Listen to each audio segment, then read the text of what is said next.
Nomor 3, nomor 4, nomor 7 lah.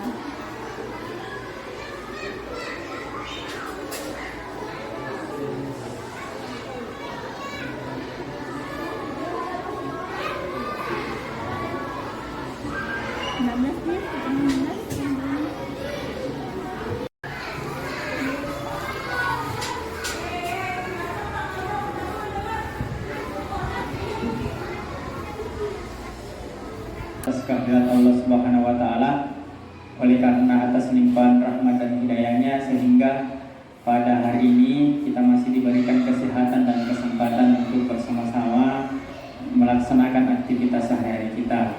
Tak lupa pula kita kirimkan salawat dan salam kepada junjungan Nabi besar kita, Nabi Muhammad SAW, sebagai Nabi yang menjadi buat kita semua. Bapak Ibu yang saya hormati, saya ucapkan terima kasih atas atensi dan kesempatannya untuk menghadiri kegiatan diseminasi yang akan kami lakukan sebagai calon guru penggerak Angkatan 11 Kota Parepare. Mengawali kegiatan kita pada hari ini, kegiatan diseminasi kita akan dibuka langsung oleh Bapak Kepala Sekolah PTDSD Negeri 57 Parepare. Kepada Bapak saya persilahkan dengan hormat.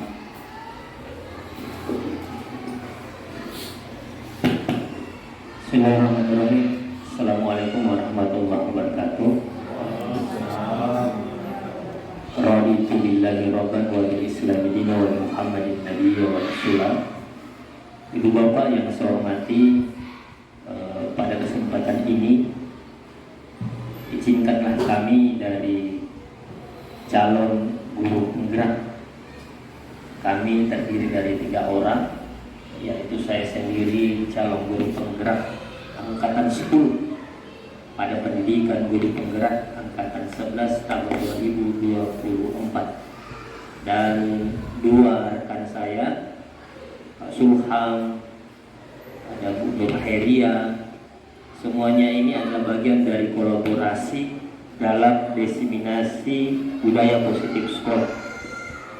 Dengan ucapan Bismillahirrahmanirrahim, kegiatan diseminasi budaya positif pada pendidikan guru penggerak Angkatan 11 tahun 2024 saya buka dengan resmi.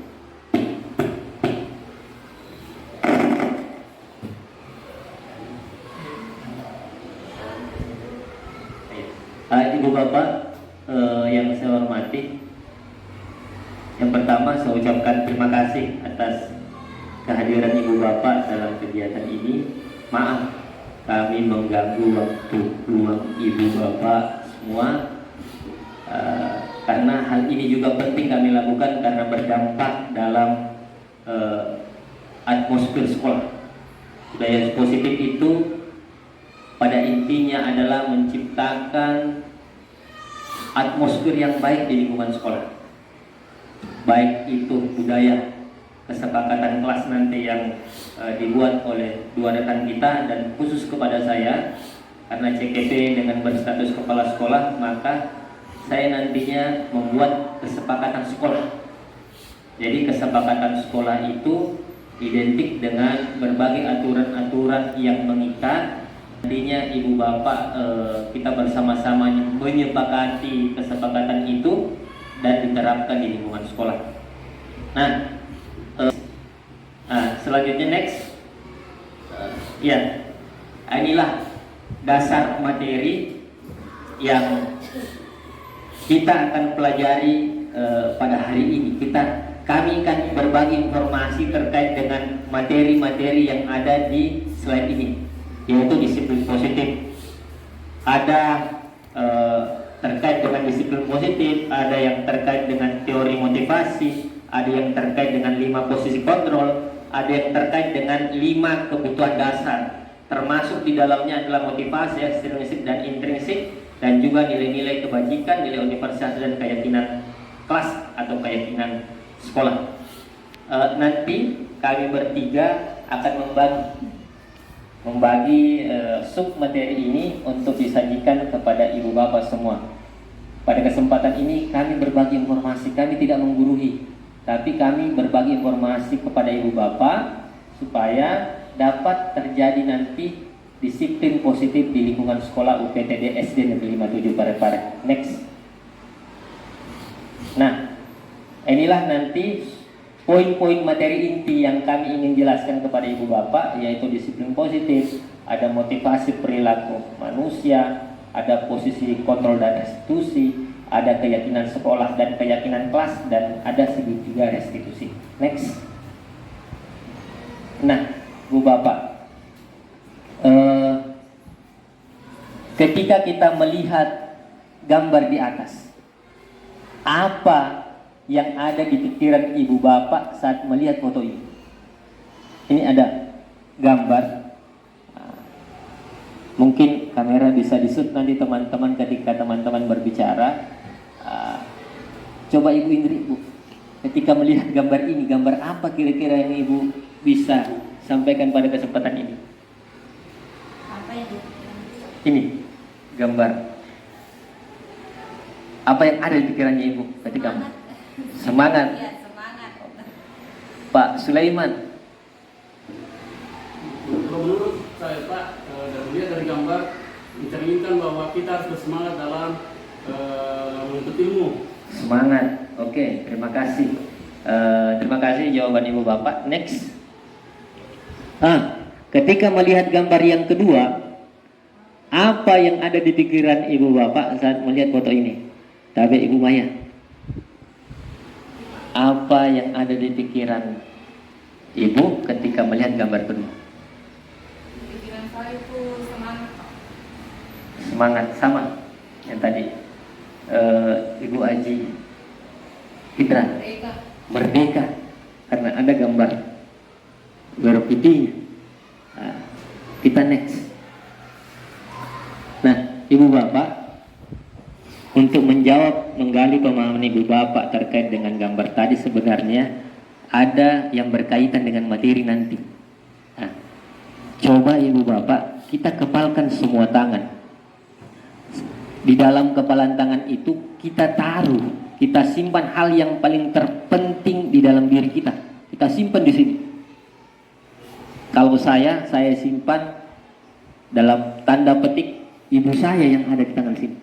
Siapapun yang mau mengambil ibu saya, tidak akan saya kasih. Biarpun istri saya yang mau mengambil, membuka tangan ini untuk melepaskan ibu saya pun tidak mau melepaskan ibu saya. Biarpun itu adalah istri yang meminta melepaskan ibu. Mungkin dari ibu bapak semua pasti ada hal-hal yang berharga yang ibu genggam saat ini dan tidak ingin melepaskan itu. Nah, inilah yang nanti saya ingin jelaskan posisi kontrol di dalam materi kami dalam diseminasi budaya positif ini terkait dengan posisi kontrol. Kita yang menentukan apa yang kita inginkan dan orang lain dapat memberikan saran, dan saran itu dapat kita pertimbangkan untuk mengambil sebuah kebijakan ataukah mengambil sebuah keputusan. Kita next. Inilah. Ini terkait dengan sebuah pemahaman kontrol oleh Dr. William Glasser, seorang psikiater dan juga seorang pendidik. Beliau ini adalah praktisi pendidikan yang memperkenalkan teori kontrol. Teori kontrol ini selayaknya dipahami, didalami oleh guru dan pendidik, dan juga dipraktekkan dalam lingkungan sekolah. Ibu bapak, ini ada 4 posisi kontrol yang menjadi miskonsepsi. Yang pertama, ilusi guru mengontrol murid. Yang kedua, ilusi bahwa kritik dapat membuat orang merasa bersalah, dapat menguatkan karakter. Yang ketiga, ilusi bahwa semua penguatan positif efektif dan bermanfaat. Dan yang keempat adalah ilusi bahwa orang dewasa memiliki hak untuk memaksa.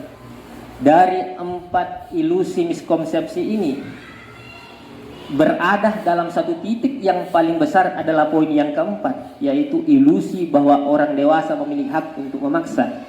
Secara kasat mata kita memiliki hak untuk memaksa, tapi dalam dunia pendidikan, no, tidak. murid memiliki kebebasan dan kemerdekaannya sendiri dalam menentukan apa yang ia pelajari. Guru mengarahkan. Jadi ibu bapak contoh, kita masuk dalam sebuah pelajaran. Nah, kita hari ini wajib belajar ini ya. Harus kita belajar ini, tidak boleh tidak ada yang lain, harus ini. Itu kan memaksa. Alangkah baiknya ketika guru memberikan kalimat-kalimat positif. Anak-anakku sekalian, pada hari ini kita belajar materi tentang kehidupan, keragaman budaya. Maka untuk itu silakan siapkan alat-alatnya. Dan dengan kalimat positif itu, maka apa yang kita ingin sampaikan kepada anak-anak didik kita itu dapat tersampaikan dengan baik, tidak dalam nada dan kategori memaksa. Next. Nah, ibu bapak, ini adalah paradigma stimulus dan respon dalam teori kontrol yang diperkenalkan oleh Stephen Kerckhofer di dalam sebuah artikelnya Principle Centered Leadership pada tahun 1991. Beliau mengatakan, bila kita ingin membuat kemajuan perlahan, sedikit-sedikit ubahlah sikap dan perilaku kita. Namun bila kita ingin memperbaiki cara-cara utama kita, maka kita perlu mengubah kerangka-kerangka acuan kita. Nah, dari pemahaman ini muncullah stimulus respon dan teori kontrol. Stimulus respon itu ibu bapak, ini adalah teori behaviorisme, teori lama. Berlaku tidak? Masih berlaku sampai sekarang. Namun terjadi pengembangan dari teori behaviorisme itu oleh Stephen Kerckhofer pada tahun 1991. Sebelum Stephen Kerckhofer ini sudah banyak tokoh-tokoh yang mengembangkan behaviorisme itu. Namun pada kesempatan ini izinkanlah kami untuk memberikan pemahaman terkait dengan pengembangan stimulus respon dalam teori behaviorisme menjadi teori kontrol. Dalam teori kontrol mengatakan kebutuhan kita berbeda. Setiap orang memiliki gambaran yang berbeda.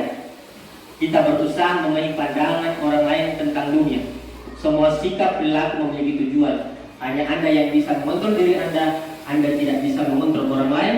Kolaborasi dan konsensus menciptakan pilihan-pilihan baru dan model berpikir itu win-win solution. Intinya apa? Komunikasi dan kolaborasi dalam teori kontrol. Begitu pula dalam pendidikan.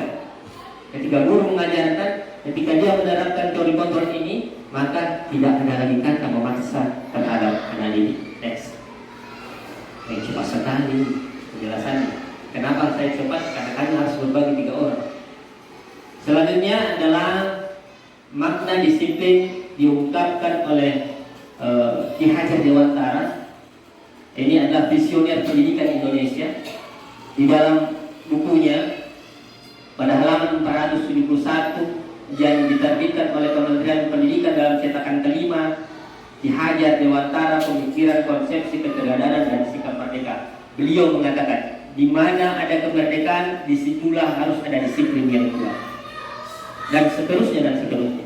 Intinya adalah ketika guru ingin menerapkan apapun teknik, metode, strategi yang dilakukan di kelas maupun di luar kelas, maka kuncinya adalah self-disiplin, hidup disiplin. Kita next. Next lagi. Ini 5 kebutuhan dasar manusia. Setiap manusia memiliki kebutuhannya masing-masing dan dikategorikan menjadi 5 kebutuhan dasar. Next. Yang pertama adalah setiap manusia itu butuh bertahan hidup. Yang kedua, setiap manusia itu butuh kasih sayang dan rasa diterima. Dan yang ketiga adalah setiap manusia butuh penguasaan, setiap manusia butuh kebebasan, dan setiap manusia butuh kesenangan. Kebutuhan manusia itu pada dasarnya adalah 5 ini. Sub dari kebutuhan itu yang menyebabkan kebutuhan saya, kebutuhan Ibu Lina, kebutuhan Pak Marsyad, kebutuhan Ibu Ingrid itu berbeda. Itu hal-hal yang wajar. Perbedaan akan kebutuhan itu yang wajar, tapi yang tidak wajar adalah memaksakan kebutuhan kita kepada kebutuhan orang atau responden. Selanjutnya next. Ini teori motivasi pada dasarnya ada dua, yaitu motivasi eksternal, internal, dan motivasi internal. Kalau saya mengatakan motivasi ekstrinsik dan motivasi intrinsik. Motivasi ekstrinsik itu adalah motivasi yang muncul dari luar diri seseorang sehingga dia berbuat, dan motivasi intrinsik itu adalah motivasi yang berasal dari diri orang itu saat dia berbuat. Motivasi internal ini dapat muncul jikalau mendapatkan motivasi eksternal. Itu teori yang pertama. Teori yang kedua, motivasi eksternal itu dapat tumbuh dengan sendirinya karena kesadaran. Ibu bapak, saat kita melakukan mendidik anak kita baik di kelas maupun di lingkungan sekolah, maka yang paling dibutuhkan adalah memunculkan motivasi internal atau motivasi intrinsik yang kedua. Anak sadar dengan anak termotivasi dengan sendirinya, tanpa harus ada lagi motivasi eksternal. Kesadaran diri yang diperlukan dimunculkan. Bukan, memang betul guru memberikan motivasi eksternal kepada muridnya, betul. Tapi ujung-ujung dari perbuatan kita kepada anak didik kita adalah memunculkan motivasi dalam dirinya sendiri sehingga dia berbuat. Contoh, tolong ada sampah, ambil sampah itu. Itu kan motivasi eksternal dari seorang guru kepada muridnya. Muncullah motivasi internalnya, ambil sampah itu dan buang.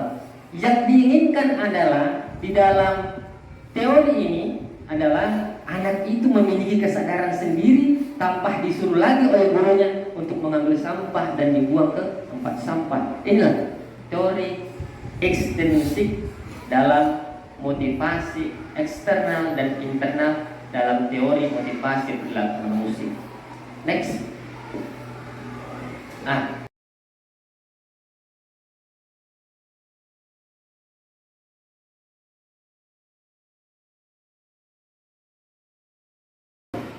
Oke, terima kasih rekan-rekan calon guru penggerak.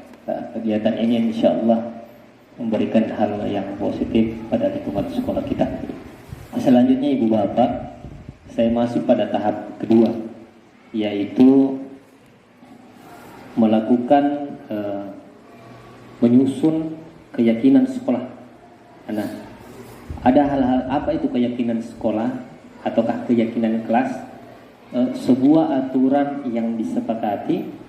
Setelah aturan itu disepakati lalu dilaksanakan, saat sudah dilaksanakan maka kegiatan itu masuk pada tahap refleksi dari kegiatan itu. Struktur sebuah kegiatan itu adalah, yang pertama adalah perencanaan, yang kedua adalah eksekusi tindakan, yang ketiga adalah evaluasi pelaksanaan, yang keempat adalah refleksi, dan yang kelima adalah mengambil kesimpulan atau tindak lanjut dari hasil dari refleksi itu. Ibu Bapak, pada kesempatan ini saya selaku calon guru penggerak angkatan 10 pada pendidikan guru penggerak angkatan 11 tahun 2024 ini, saya akan membagikan post-it. Tapi Pak, saya dibantu untuk membagikan kepada teman-teman ini, diberikan 2 dengan warna yang berbeda-beda. Ibu Bapak, nanti di kertas itu minta tolong dituliskan hal-hal yang perlu menjadi aturan-aturan sekolah, yang aturan itu berdampak kepada peserta didik. Aturan-aturan yang berdampak kepada peserta didik. Pastilah kita sebagai pendidik sudah banyak mengetahui aturan-aturan positif yang ada di satuan pendidikan kita. Jadi tuliskan mata Ibu Bapak di sudut atas. Setelah itu kita tuliskan nanti apa-apa yang perlu menjadi kesepakatan sekolah yang nantinya kita sepakati dan dibuat dalam bentuk aturan sekolah. Jadi silakan Ibu Bapak dituliskan apa-apa saja yang menurut Bapak perlu menjadi aturan-aturan sekolah yang berdampak kepada peserta didik kita di lingkungan sekolah kita ini. Ya, selain ada guru, kami pun mengikutkan murid. Nah, murid ini juga kan dia adalah objek yang akan dikenakan oleh disiplin positif yang berlaku nanti di sekolah. Maka nanti mereka itu diminta tanggapannya terhadap aturan-aturan yang sudah disepakati yang akan mengatur mereka dalam disiplin positif sekolah ini.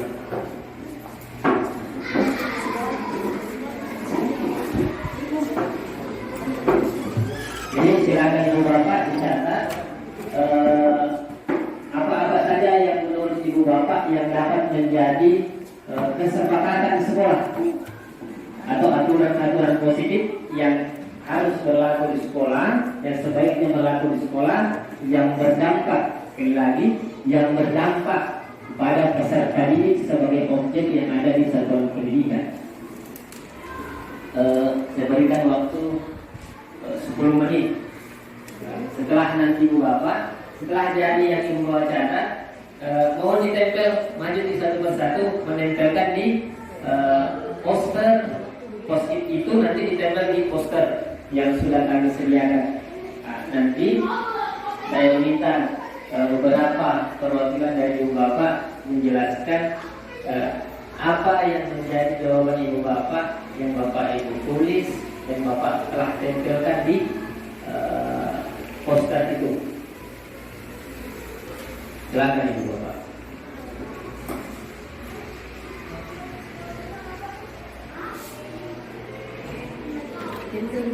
Ya, nanti dibagi.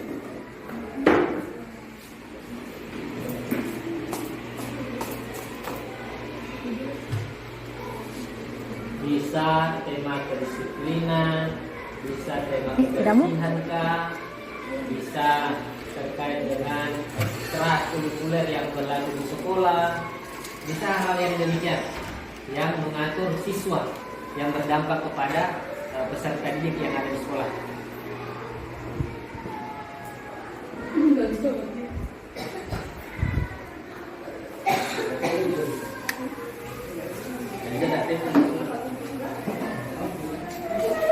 Kasihkan itu isolasinya.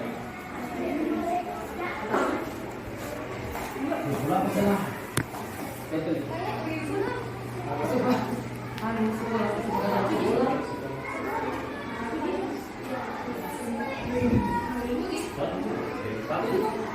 Ya, silakan Bapak.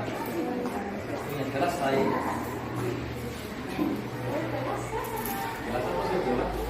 Sekolah.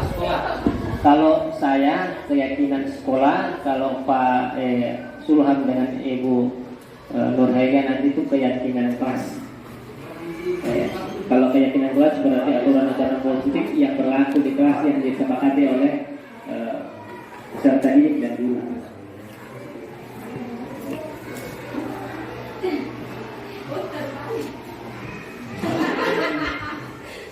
Ya.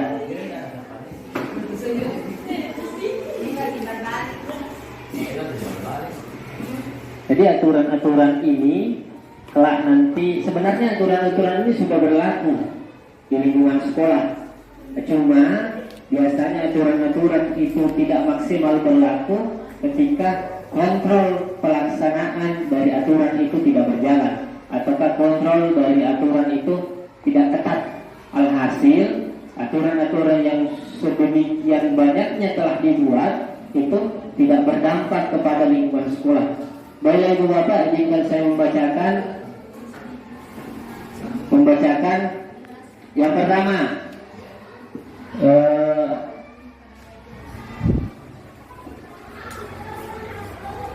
Menjaga kebersihan. Boleh. Lihat. Apakah Ibu Bapak setuju tentang menjaga kebersihan di sekolah? Setuju ya? Betul. Kebersihan itu sangat penting di dalam lingkungan sekolah. Yang kedua, datang tepat waktu ke sekolah berlaku kepada peserta didik dan juga guru, termasuk kepala sekolah. Dan selanjutnya adalah kesepakatan sekolah, siswa harus disiplin belajar dan berpakaian. Apakah ini perlu Bapak? Perlu. Perlu, karena disiplin belajar dan juga disiplin dalam berpakaian itu masuk dalam aturan-aturan sekolah. Termasuk siswa tidak boleh terlambat. Ini ada menjaga kebersihan. Dari Pak Sulaiman, kesepakatan sekolah menulisnya adalah setiap hari siswa harus datang ke sekolah jam 7.00. Pagi setelah itu membuang sampah setiap pagi. Dari semua aspek-aspek yang Ibu Bapak tempelkan dalam posit ini dapat ditarik sebuah benang merah bahwa yang pertama kebersihan itu perlu. Yang kedua adalah kedisiplinan itu perlu di lingkungan sekolah. Dan juga seperti tadi 5 posisi kontrol yang saya sudah jelaskan tadi, bahwa posisi kontrol itu berkaitan dengan kedisiplinan. Ibu bapak sekalian, aturan-aturan ini nantinya diharapkan dapat berlaku secara aktif di lingkungan sekolah. Dengan berlaku dengan aktif di lingkungan sekolah, saya yakin aturan yang kita buat yang tujuannya untuk mengatur, maka pada akhirnya akan lingkungan sekolah ini teratur. Ibu bapak, dalam diseminasi budaya positif ini, tujuan utamanya adalah menciptakan lingkungan belajar yang berpihak kepada peserta didik. Apapun kita buat aturan, jika aturan itu tidak berdampak kepada warga sekolah khususnya peserta didik, maka aturan itu dianggap tidak mumpuni untuk diberlakukan di satuan pendidikan. Terima kasih. Saya akhiri. Assalamualaikum warahmatullahi wabarakatuh. Tentang kesepakatan kelas. Kesepakatan kelas bahwa keyakinan kelas, kegiatan ini sangat-sangat bermanfaat bagi sekolah.